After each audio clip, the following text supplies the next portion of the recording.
Hi, it's me again with Corel Drill Tips and Tricks, and this is part 2 of this making a box with a curved top. And if you haven't watched the first one, you might want to back up and watch the first one. And in the previous video, I said I'd show how to make the living hinge. And I had taken away this line, but I put it back. I'm going to take the Smart Fill tool. This is our living hinge area that's going to wrap around this curvature. I'm going to change my nudge factor to 6 or 5 inches. I'm going to move it out of the way a couple of times. I'm going to left click, right click. I like working another direction, so I'm going to rotate it at 90 degrees. It's not important to have it in a certain particular order. I don't like moving things without the nudge tool, but we'll do it for this instance. Then take a 2-point line and go from that node to that node, and depending on your curvature, it's going to be different. I'm going to change this to 0.24 of an inch, a little bit less than 1/4 of an inch. I'm going to Control D. I'm going to make a new duplicate. I'm going to move it over. I'm going to take that original line, and when I get the X, I'm going to snap to that X, and I'm going to move it over. Now I'm going to take my 2 new lines, and I'm going to go up to Effects, Blend, go to the Blend Doctor. I'm going to blend it 11 times. That looks pretty good. It's pretty equal. So what we want to do now is we want to group this together, and you'll see why in just a second.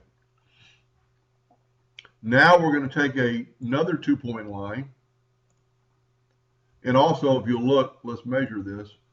Our outside are a little bit wider, but it's not that big a deal. You want your outside one can be a little bit wider. That is our 0.24, where our new line is 0.22. And that's pretty good because we need to split that in half. So we're just going to delete those for a second. Now we're going to take another line. Let me zoom back in. Take another 2-point line and go from that node to that node. We're going to skip the first one. So really we should have put it on the first line. I want my outside of my hinge a little bit stronger. So I'm going to grab that. I'm going to put it right there. I'm going to, we know it's 22, so I'm going to split it in half and go 0.11. I'm going to take our new line and I'm going to move it over 0.11. Now I'm going to move my nudge factor back to 22, 0.22. I'm going to Control D and make a duplicate, and I'm going to Control D, and what I'm doing, I'm putting lines between those lines. Now we group this together, remember? So let's change our nudge factor to 6 inches, and let's get this out of the way. Now these are going to be your lines that are going to go all the way to the edge. I would take a rectangle. Doesn't have to be anywhere special right now, but we want to make it 0.24 wide. The length doesn't really matter. Let me zoom in here. And let's put it on that edge, and it should snap to that object. Okay, Control D and make a duplicate of that. Move it down to the bottom using the edge and have it snap to the bottom. Now while selecting those 2 objects, we've already got one selected. We're going to hold down the Shift key and select both of them. We're going to go to Effects and Blend. We want 4, but we only need 2. Hit Apply, and that put those things equally inside of our cage. And if you'll notice, our blend is all one piece, so we need to go break blend apart, because we don't want that one or that one. Then take your virtual segment delete key and delete right down the center. And then hit that and hit that. Well, take it back. I didn't want to do that. I got a little confused because I actually took away a line. I took away too far a while ago. We want to do this. Then we want to get rid of those boxes. So now what I've got is I've got lines going around, but not all the way through, but all the way to the edge. Now we got our new lines here.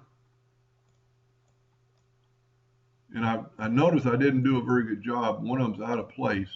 So I'm going to select them all. I'm going to hit B and put them all even at the bottom. I'm going to make them, this is 5 inches. I only want them 4.5 inches. And with my ratio locked in the center, object origin, they're going to be right where they need to be. Now for just a second, we're going to group this back together just to make sure. Control G. And we're going to see what our nudge factor is. It's still set on 6. And we're going to nudge this thing back over. That looks really good. There's a couple things you could do, and we're going to do it. Let's go back. We don't need this line to be all the way through. So right now we're going to take an indexing line and we're going to have it snap to that point. Now we're going to take another rectangle, making it 0.24 by, it doesn't matter what number, and hit enter, and have it snap to that indexing line. Let me zoom in here a little bit.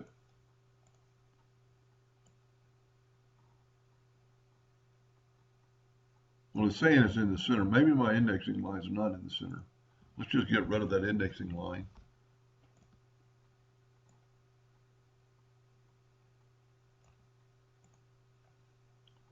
I don't like the way that looks, but let's try this. Yeah, that looks good enough. Your living hinge doesn't have to be perfect. Now take and delete these lines.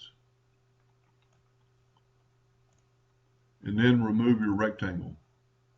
Don't virtual segment delete key, actually delete it. Now,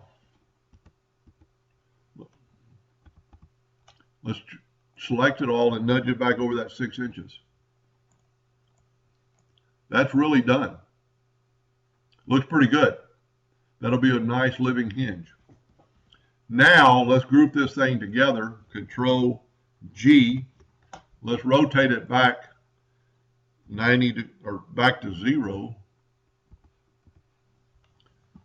Grabbing that corner with an X when you get a I'll tell you what we need to do is get rid of this box, because we got a new, and we want to actually get rid of this line.